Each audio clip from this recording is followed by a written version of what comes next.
Au-delà de l'oubli, de Laurence, j'allais dire de Laurent, Laurence d'Arabie, Laurence Belgelida, on va la Shaib Sadeki Tukeli, Fondation Shaib Sadeki Tukeli. Alors, je ne suis pas spécialiste, je suis un petit peu intimidé par ce qui venait d'être dit par l'intervenant qui va précéder, avec toute l'aura qu'il a.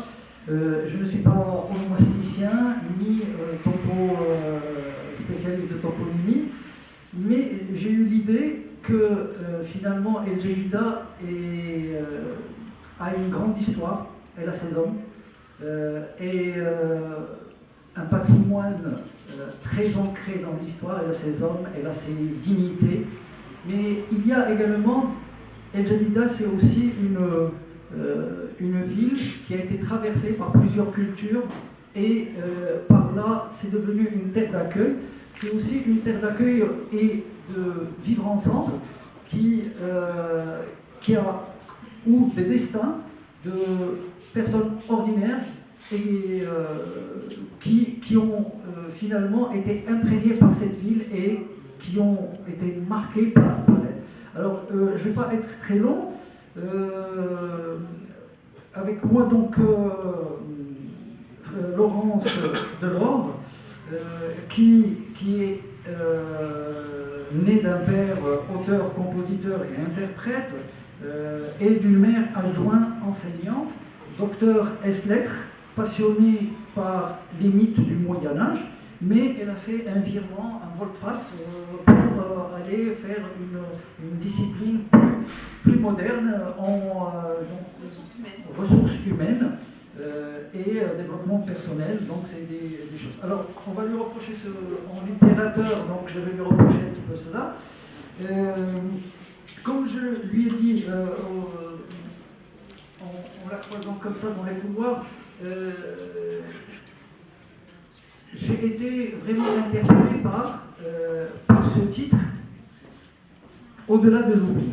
Au-delà de l'oubli, c'est son premier ouvrage, et c'est un premier ouvrage dédié en hommage à la mère, à sa mère. Donc comme le titre semble en offrir le programme, donc c'est un titre programme, c'est une tentative de restauration de la mémoire de la mère. Une mère qui a vécu ici à El Jadida et qui a eu un destin très particulier. Donc restaurer la mémoire d'une femme, permettez-moi donc de le dire, au destin particulier mais sans doute ordinaire. C'est une femme dont le destin va basculer parce qu'elle a eu un accident. Très très tôt, elle a eu un accident qui va l'amoindrir, qui va déformer son corps, qui va aussi changer son destin. Donc toute sa lutte, c'était de vivre un destin de fille ordinaire. Avoir son bac, prendre son permis et tout simplement être invité à danser et pourquoi pas aimer et se marier. Alors c'est un roman, c'est un récit de vie. C'est un récit de vie qui offre une sorte d'emboîtement. Donc, ce qui est intéressant, c'est l'emboîtement des mémoires. Donc, restituer la mémoire de la mère, d'accord. Laurence va essayer, donc elle va fouiller dans le journal personnel de sa mère et qui va dialoguer avec son propre journal à elle. Donc cette entreprise semble être anonyme, mais elle est pleine de risques. Vous savez que quand on entreprend tout travail appartenant à ce qu'on appelle le genre intime, toute autobiographie comporte un risque. Donc je peux écrire si je suis moi-même l'auteur et je suis celui qui écrit et celui qui reçoit. Donc je vais garder les secrets et personne ne va faire de l'indiscrétion, personne ne va... Alors ce que fait Laurence, c'est qu'elle va, par par amour de sa mère, et elle va emboîter le pas à sa mère, et elle va reconstituer, elle va chercher à reconstituer cette histoire-là. Une mère qui a, au départ, il faut le dire, elle a, vers la fin de sa vie, va être atteinte par la maladie d'Alzheimer, et qui va perdre la mémoire. Donc reconstituer, restaurer cette mémoire à travers d'abord un écrit qui est le journal personnel, et à travers des récits de voyage, parce qu'elle va voyager beaucoup à El Jadida, dans la région, à Merdoua, à plein d'autres régions, à Casablanca, à Rabat, et donc c'est un itinéraire dans le Maroc, mais également un va-et-vient entre le Maroc et la France. Donc, comme je disais, il y a toujours un risque quand on écrit, le risque de dévoilement. Et bien sûr, s'incruster, même quand on s'appelle Laurence et qu'on est la fille de celle à qui on va rendre hommage, il y a toujours une hésitation et une pudeur à garder. Alors, je ne vais pas donc m'attarder trop là-dessus, et je pense qu'il y a ce risque d'être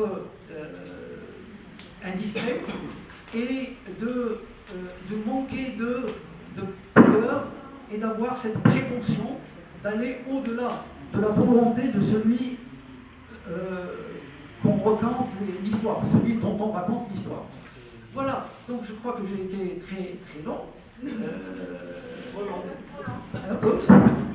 Alors, voilà donc. Je peux rebondir effectivement. Oui. Je peux rebondir et compléter sur le fait que.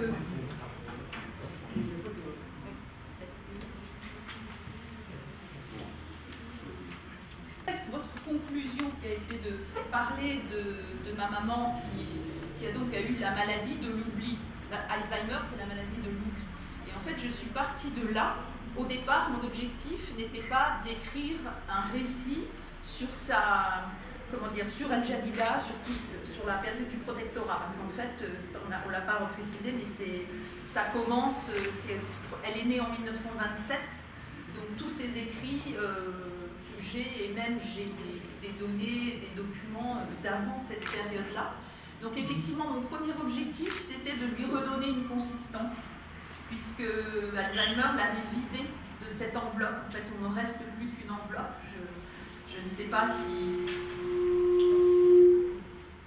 parmi vous, certains ont été confrontés à cette maladie, mais c'est vraiment ça. Donc le premier objectif, c'était de lui redonner consistance. Et comment le faire le mieux, c'était à travers sa vie qu'elle relatait. Alors, vous parlez de pudeur, effectivement, mais je pense que je ne suis pas contrainte. J'ai repris effectivement ses journaux, j'ai fait ma propre analyse de certains éléments qu'elle donnait, mais c'était une vie, effectivement, aussi une vie ordinaire d'une famille installée depuis très longtemps à El Jadida. Et en lui redonnant vie, en fait, j'ai découvert, moi, El Jadida. Qu'elle ne m'avait, parce que quand elle est partie, donc à l'indépendance, elle est repartie en France, elle a fait sa vie en France, et je n'avais pas cette notion même de l'importance en fait de cette vie. Si vous permettez, quand j'ai parlé de pudeur, c'est en ce sens-là que quand on écrit un récit de vie, on a tendance à vouloir monumentaliser sa personne, ou monumentaliser son père ou sa mère, ce que je n'ai pas ressenti. Donc c'est un récit émondé de toute prétention, et vous vous êtes contenté de relater presque au jour le jour des événements, vous avez pris des événements, du coup on ne sent pas la pudeur intervient à ce moment-là, c'est-à-dire qu'il n'y a pas ce désir de rendre hommage de manière un peu ostensible. Je pense que rendre hommage, en fait, c'est le livre en lui-même qui lui rend hommage. C'est cette complémentarité, ce que j'ai appelé en résumé, c'est un kaléidoscope, en fait, ce livre, de plein de moments. Par exemple, effectivement, je mets toutes les dates mais volontairement, je ne les ai pas mises dans l'ordre. Ils avaient des allers-retours entre des périodes très éloignées, parfois 30 ans, 40 ans, volontairement, parce que à travers cette écriture et cette façon de faire, je voulais aussi montrer ce que provoque Alzheimer. Parce que Alzheimer, c'est ça aussi, ça mélange complètement les époques. Et en fait, j'ai voulu reconstituer ce flou-là aussi à travers l'écriture. Et après, je pense que c'est un livre hommage. Alors après, je vais rentrer peut-être un peu dans le détail en fait de la vie, effectivement, qui était une vie ordinaire d'une jeune fille, donc en fait sous le protectorat, avec ces événements qui ont été un petit peu particuliers, puisque effectivement, vous parliez elle a eu un accident, c'est-à-dire qu'elle a donc ils habitaient Place Brudeau, une maison qui a disparu aujourd'hui. En fait, elle a roulé dans l'escalier familial, dans la maison familiale, dans l'escalier, elle a eu la colonne vertébrale complètement brisée. Donc ça, elle avait 12 ans, donc elle est 27, vous voyez, c'était avant la guerre. Et elle a été opérée ici, elle est partie à Casablanca, et en fait, le diagnostic des médecins, c'était « vous ne remarcherez jamais ». Donc à 15 ans, ils lui ont présenté un fauteuil roulant, et ce qui à l'époque était des tas de... en fait, c'était un carcan de métal. Et c'est pour ça que j'ai été très émue en revoyant la plage d'El Jalida, parce qu'en fait, elle a dit, elle avait 15 ans, elle a dit « je n'accepte pas ce que vous dites, je remarcherai, j'aurai une vie de femme, je serai mère ». Elle voulait être comme les autres. Et donc, oui, parce qu'effectivement, on lui a pris un os de la jambe, en fait, pour lui mettre dans le dos, pour reconstituer sa colonne. C'est comme ça à l'époque, hein, il faut imaginer, c'est dans les années 35, quoi, 35-40. Et en fait, elle a, avec sa nourrice, qui s'appelait Zaïda, marocaine, en cachette de sa famille, elle allait tous les jours à la plage pour, instinctivement, elle s'est dit, je vais faire une rééducation dans l'eau, parce qu'elle savait que dans l'eau, elle était légère. Et un jour, donc, avec sa volonté, et uniquement sa volonté, et un jour, elle est sortie de la chaise roulante, elle a dit, vous voyez, je marche. Et ça, elle me l'a raconté une seule fois dans sa vie. Elle avait, alors elle, cette pudeur-là, qui fait qu'elle ne me l'a jamais... elle m'en a parlé une fois, j'étais très jeune, donc je n'ai pas eu non plus l'envie, ou je ne sais pas, de lui reposer des questions. Et j'ai gardé ça, mais j'ai eu donc cette figure. Et pour moi, c'est aussi, vous parliez de rendre hommage, lui rendre hommage, c'est à travers ça, c'est montrer qu'avec la volonté, là, franchement, on peut tout. Ensuite, quand elle était en France, un professeur très connu s'est intéressé à son cas parce qu'il n'arrivait pas à comprendre, mais c'est pas possible, comment est-ce qu'elle peut marcher? Ce n'est pas physiquement possible. Et il n'a pas trouvé d'explication d'ailleurs. Donc voilà, il y a cet aspect-là. Mais c'est pour dire que dans ce roman, je suis partie au début, comme je le disais, je n'avais pas l'intention de parler d'El Jalida particulièrement de ce qui s'y passait. Je partais du côté pessimiste de la maladie. Donc effectivement, le début du livre, c'est plutôt quelques pages sur Alzheimer, parce que j'ai vécu des scènes très très fortes avec ma mère à cause de cette maladie. Et puis j'ai tiré ce fil, et après c'est toute la richesse de cette vie, et elle cite des gens, alors moi je me suis même dit qu'aujourd'hui il y a probablement des descendants des gens qu'elle cite, qui ont écrit sur ces carnets d'écolières. J'avais noté les noms, parce que je ne sais pas, il y a peut-être même certaines personnes qu'elle citait, alors je vais essayer. Parce qu'en gros, ce qui est le plus décrit, c'est de 1940 à 1955. En gros, des habitants, donc alors les Girodel, Abitbol, Dubiot, Mimi, Pilot-Fleury, Rollo, Ben Slimane, Vautier, Baugivar, Bocata, tous ces gens. Et alors en plus, une mixité de communautés. Ça m'a marqué. Dans ces écrits, il n'y a pas une ligne, pourtant c'est des écrits sur des années, il n'y a pas une ligne d'antagonisme avec une communauté quelconque. Il y a vraiment cette notion. Et puis il ressort des éléments alors, qui peuvent paraître anecdotiques, Mais pour le mariage de sa sœur, qui a eu lieu donc à El Jadida, en fait, à l'église Notre-Dame de l'Assomption, Marie, il y a eu un souci au niveau de sa robe, parce qu'à cause de son handicap, elle devait se faire une robe par une couturière pour l'adapter à sa morphologie. Et bon, la couturière lui fait faux bon. Dans la nuit même, alors que c'était Noël, toute la ville s'est mise à lui chercher une couturière pour qu'elle puisse participer au mariage de sa sœur. Donc, à travers ça, et toutes les communautés, donc elle raconte, on a été chercher Madame avec les noms qui sont cités, voilà, c'est ça, et puis, donc, c'est aussi ça, c'est-à-dire que c'est à la fois ce livre, c'est à la fois une découverte que j'ai faite moi-même. Je tiens à dire évidemment, moi je me sens bien petite par rapport aux historiens que vous êtes,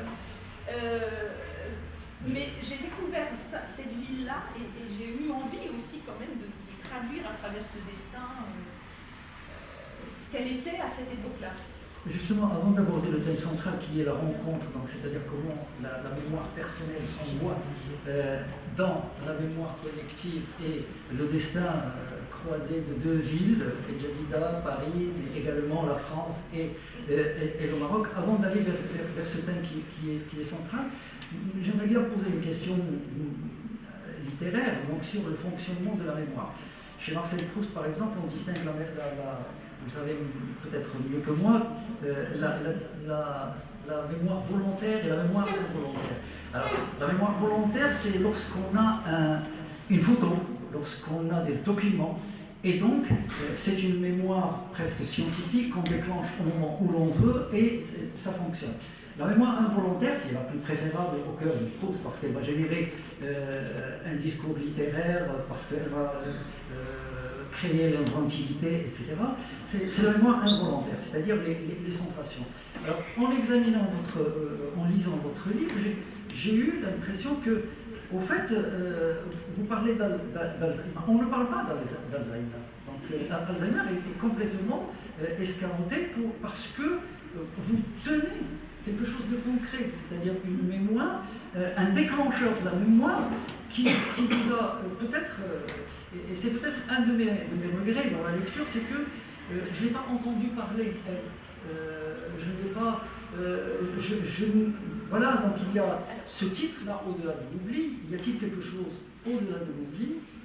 Alors, je dirais quand même, vous ne l'avez pas, c'est un petit peu là, parce que je cite dans le récit, je fais d'ailleurs d'un point de vue de la typographie qui est différente, tout ce qui est en italique, c'est son journal, c'est ce qu'elle a écrit. Bon, un peu, j'ai revu peut-être, parce que bon, je suis littéraire aussi, donc j'ai revu un peu le style, parfois, mais presque pas, je ne voulais pas y toucher, parce qu'il y avait cette spontanéité dans ce qu'elle écrivait. Donc c'est quand même sa voix, mais en fait, ce que je vous disais au début, c'est-à-dire que quand j'ai commencé, j'étais partie vraiment sur finalement faire le deuil de ma mère que je n'avais pas fait complètement. Ma mère est décédée d'Alzheimer en 2000 et en plus j'étais enceinte. Et elle n'a pas connu, alors que c'était son rêve depuis des années d'avoir un petit enfant. Donc ce livre, j'en avais bien conscience, c'était finalement un exutoire pour mes propres souffrances, on va dire, par rapport à ça. Mais ça, c'était le début. Et en plus, je pense que je suis quelqu'un d'optimiste. Donc je me suis rendu compte que même en décrivant de belles scènes qui sont vraies, qui se sont passées avec ma mère quand elle était victime de cette maladie, je ne voulais pas rester sur cette touche négative et il fallait vraiment qu'elle échappe, elle aussi, à cette image. Parce qu'en fait, moi, j'ai toujours refusé cette image dégradée que la maladie a fait d'elle. Je n'ai aucune photo d'elle depuis quand elle a commencé à avoir les marques de la maladie, par exemple. Au fait, donc cet emboîtement des mémoires, en tant que lecteur, ça m'a laissé un petit peu sur ma faim. Parce que la mémoire, c'est-à-dire les Jdidi ici qui adorent El Jadida de l'époque, etc., ils seront servis. C'est une personne très agréable, pleine de ressources et de courage. Elle voyage beaucoup, malgré même si c'est pour faire des... c'est-à-dire que chaque été, excusez-moi, je me permets, c'est-à-dire qu'en fait, chaque été, elle partait sur les paquebots, en fait, à l'époque, donc elle décrit, en fait, le Koutoubia, le Genet, le Colombier, alors, je ne sais pas si on dit billet ou billet, de l'époque. Donc elle voyage et sur les bateaux, et après, par exemple, elle a pris un des premiers avions d'Orly pour venir, et elle décrit, alors quand j'arrive à l'aéroport, donc à Casa, c'est un hangar, enfin bon, donc elle a vécu ces premières choses, et j'ai voulu effectivement les rendre. Alors, c'est vrai, donc il y a le fait que vous vous êtes appuyé sur des documents, ça a donné un relan quelque part. Je ne vais pas vous asséner donc la critique littéraire qu'on a faite, ça donne à votre texte une allure précoloniale. C'est-à-dire qu'on retrouve cette ambiance-là, celle des écrivains français qui ont écrit sur le Maroc et ils sont fascinés par le paysage, par la vie qu'ils ont, la richesse de leur vie, et on décrit El Jadida avec ces lieux de vie, hein, le théâtre, le cinéma, et vous la poursuivez également, vous lui emboîtez le pas dans les chansons, les thèmes, donc c'était également, par exemple, la chanson de Dalila sur le bikini, alors qu'elle voulait finalement ne pas avoir honte de son corps, et donc il y a ce côté qui donne une allure un petit peu précoloniale. Et ma gourmandise littéraire, j'aurais souhaité un petit peu que cette mémoire fasse... peut-être plus un travail d'historien. Peut-être moi, travail d'historien, je vous demanderais pas de faire ça, mais à travers les souvenirs et cette matière que vous avez, peut-être amorcer une réflexion sur le devenir voilà, qu'est-ce qu'on fait de cette mémoire? Vous voyez la Madeleine si vous permettez juste pour être un peu pédagogique, la Madeleine de Proust, on se trompe, donc ce n'est pas seulement un goût, mais c'est ce qui crée c'est la création, c'est-à-dire c'est ce qui va déclencher toute une création et toute une réflexion sur des généralités. Tout à fait. En fait, je dirais que oui, presque, c'est même pas ma conclusion, c'est que en fait, il n'y a que l'écriture avec un grand E qui permet finalement de redonner aux êtres, aux lieux, aux époques, même révolues, de la consistance et une éternité. Oui. Alors, je pensais l'avoir un peu exprimé, alors peut-être que... Oui, vous l'avez consigné, vous l'avez consigné. En tout cas, c'est comme ça que je l'ai bien pensé. Et après, c'est vrai que je ne fais qu'effleurer, par exemple, en le reconnaissant, j'ai été frappée qu'il n'y avait aucune conscience politique chez ma mère. Il n'y a pas un moment où elle parle de potentiels problèmes qu'il peut y avoir dans la vie. Donc vous pourriez me dire, effectivement, c'est quand même très beau tout ce qui est décrit, mais bon, il y a aussi des problèmes qui arrivent, puisque en plus, sa mère s'est retrouvée veuve. Donc, enfin, elle s'est dit, alors peut-être que j'ai trop neutre. Non, ce que j'ai adoré, mais le texte, il génère par lui-même des idées extraordinaires. Donc tenez par exemple la page que j'ai sous les yeux. Vous avez en France, ce pays, à travers l'évidence des mots, son pays, c'est le Maroc. Cela coule de source, comme l'évidence de sa vie, et tout comme Paris deviendra sa ville lorsqu'elle aura quitté son pays natal. Il y a cette confusion, c'est-à-dire que ce destin-là, c'est une fille qui se recherche, et lorsqu'elle voyage en France pour des soins, on va la corseter, on va lui asséner des choses, elle a hâte de revenir à El Jadida et de revenir vers cette terre qui est la sienne. Et ça, j'ai trouvé que c'était productif, c'était une idée en fait qui existe dans la réalité, c'est-à-dire qu'il y a cette question du territoire, de l'ici et de l'ailleurs, qui était productive. Et rester comme ça ancré dans la mémoire était quelque part, voilà, donc j'aurais souhaité qu'on aille vers cette idée. Mais je l'ai trouvé, hein, donc je suis un lecteur heureux. Je l'ai trouvé, je suis un lecteur heureux. Donc voilà, c'est-à-dire que nous sommes des êtres et que finalement, El Jadida ou Venise, ça ne change rien. C'est-à-dire, on a une idée de l'espace. On a une idée de l'espace. Et cette idée change. C'est-à-dire que lorsque El Jadida devient la ville de ma délivrance, c'est mon pays natal. C'est ça. Et c'est très juste, puisque ensuite, quand la France va devenir, va vraiment devenir son pays, quand elle va être mariée et devenir mère. Parce que c'est sa quête qu'on trouve dès ses 19 ans, 20 ans, très naïvement, enfin, surtout pour notre époque, elle exprime moi ce que j'attends c'est un gentil mari, avoir des enfants, mais elle ne va le trouver qu'en France. Et là, il y a eu ce basculement qui a fait que, c'est pour ça que moi-même j'en suis étonnée, mais il n'y a qu'à mon âge en fait que je me suis intéressée à son passé. J'ai vécu toute mon adolescence et ma vie finalement. Bon, je savais qu'elle était. Nous sommes revenus à El Jadida en 1988. Depuis donc l'indépendance, elle n'y était pas revenue, elle était encore vivante. Mais c'est la seule fois où on était revenu à El Jadida. Moi, j'étais toute jeune et j'ai dit, quand j'en ai parlé, j'étais stupide en fait, c'est-à-dire que j'avais cette stupidité des adolescents qui fait que on pense qu'à soi, on n'a pas cette conscience de l'importance des fêtes, notamment pour les parents. Mais voilà, donc j'ai dit, c'est le seul moment finalement où sa vie antérieure et El Jadida a percuté la vie en France.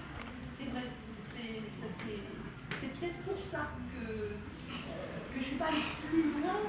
Quand j'ai écrit Son pays, c'est le Maroc et tout, c'est parce que vraiment, de ces écrits, c'était ça que je pouvais dire et écrire. Mais à ce moment-là. Et après, il y a eu ce basculement et qui est vraiment lié, pas au fait de se sentir mieux en France ou autre, c'est le fait d'avoir fait sa vie en France. Parce que pour elle, faire sa vie, c'était être mère, enfin, surtout avec l'accident qu'elle avait eu et tout, pouvoir. Le sang. Voilà. Ah, pardon. On s'est oublié un petit peu et donc le micro ne porte pas. Alors, voilà, donc je crois que nous avons juste. D'accord. Je crois que si vous n'avez rien à ajouter, on peut donner la parole. Évidemment, je pourrais parler encore sur des anecdotes précises. Non, mais redire que pour moi, c'est aussi ça quand je parlais d'anecdotes du quotidien, d'un quotidien simple, mais il y avait aussi quand même, ce que j'ai ressenti, c'est une espèce de joie sur des choses simples de l'ensemble des habitants. Ça veut dire qu'ils se réjouissent toute la journée parce qu'il y a des rustines pour les clubs de vélo qui sont arrivés et qu'elle va pouvoir enfin aller au marché avec un vélo. Ensuite, il y a la joie quand les premières Citroën arrivent au port, qu'elle a pu la commander, qu'elle passe son permis de conduire. Pour l'anecdote, elle est allée dans le seul palmier qui existait pendant ses cours. Enfin bon, c'est ce genre de choses qui sont à la fois du quotidien. Oui, c'est ça. Donc voilà. Mais en fait, c'est tout faire pour être effectivement comme les autres. Et après, bon, vous en avez pas parlé, donc c'est par pudeur, j'ai quand même voulu le mettre parce que il y a mon histoire à moi qui vient se confronter au-delà de la maladie d'Alzheimer, dans mon adolescence où j'ai pris de plein fouet le fait qu'en France, quand même, son handicap était parfois. Donc, après, je ne vais pas raconter le livre, mais il y a une scène, effectivement, où moi j'ai toujours vu ma mère qui était, par ailleurs, c'est difficile d'être objective. En fait, tout le monde me disait qu'elle était très belle, à part donc qu'elle avait cette excroissance à cause de l'os qu'on lui avait mis dans le dos. Et moi, je la voyais comme ça, comme une mère aimante, belle. Et puis, je me suis pris de plein fouet la bossu. Oui, alors la possible, mais elle assume bien son handicap. Il y a ce moment très émouvant où elle prend une robe pour aller rencontrer son prétendant, votre père, et elle insiste pour avoir un décolleté dans le dos pour lui montrer vraiment, voilà. Je suis comme ça. Je suis comme ça et je n'ai rien à cacher pour construire une relation sur des bonnes bases. Alors je reviens sur cette idée que il y a cet enchâssement des mémoires, la mémoire, la vôtre, celle de votre mère, mais forcément qui croise la mémoire des lieux, la mémoire du temps, et tout simplement la mémoire de la vie. On voit également il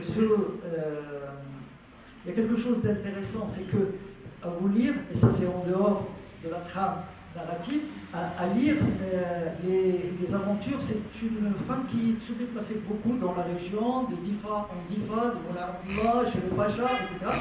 Ce Roland, comme je l'ai marqué tout à l'heure, de littérature précoloniale. Mais ça a excité ma jalousie parce que on commence à monter vraiment d'activités culturelles comme ça. On a l'impression qu'à l'époque, ça faisait partie de la vie et que le théâtre était plein, que le cinéma du four, qui est devenu, etc. Donc il y a toute une activité culturelle, un itinéraire culturel qui, on aimerait bien le reconstruire, le restituer, le ramener à notre vie actuelle. Voilà, donc je crois que les questions vont amener des réflexions et j'arrête là donc notre intervention. Je vous remercie beaucoup. Merci de votre compréhension de ce que j'ai écrit.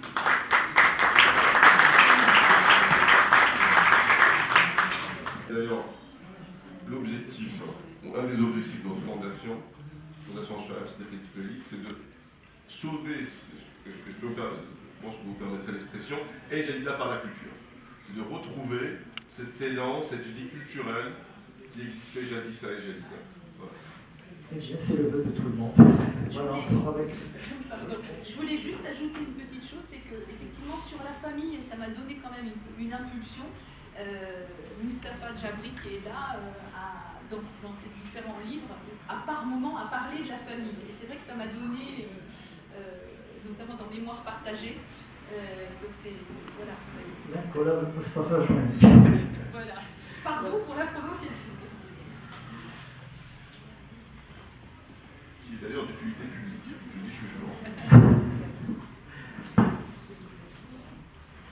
Alors une question. 2012.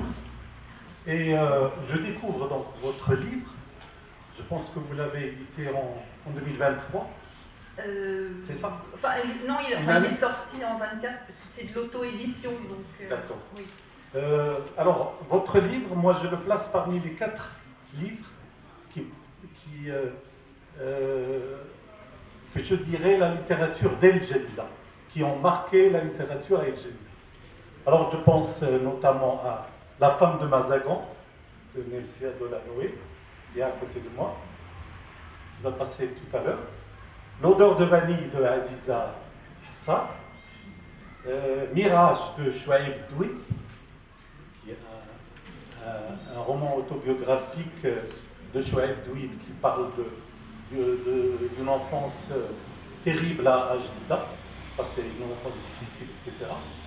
Et Mirage est un roman similaire à, si vous voulez, à Le pain nu de Mohamed Choukri. Donc moi, je voudrais savoir comment vous en êtes arrivé à l'écriture. Autrement dit, est-ce que vous êtes écrivaine ou vous avez comme métier, etc. En fait, j'ai un double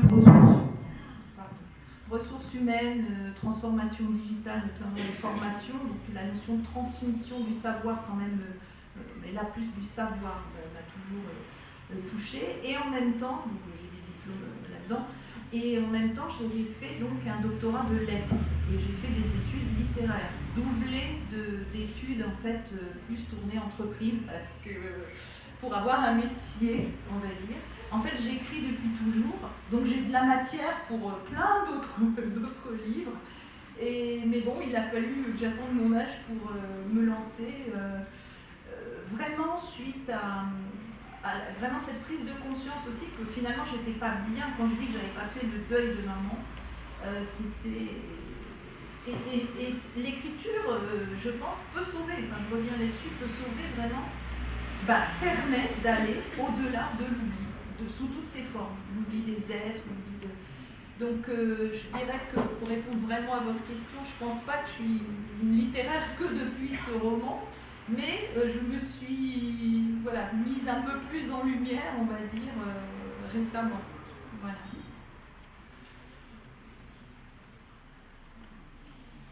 Parce que je suis quelqu'un qui est très, comme vous savez, très attaché à la vie des Jadida. Et tout ce qui est lié à son histoire m'intéresse énormément et me touche beaucoup. Et votre livre qu'on vient participe certainement à préserver et garder la mémoire de notre ville. Merci pour votre maman et merci aussi pour les Jadida. Merci de m'avoir donné l'opportunité. Et nous sommes très heureux, vraiment. Et les émotions que j'ai eues en revenant sur certains lieux. Ça nous fait très plaisir. Vraiment.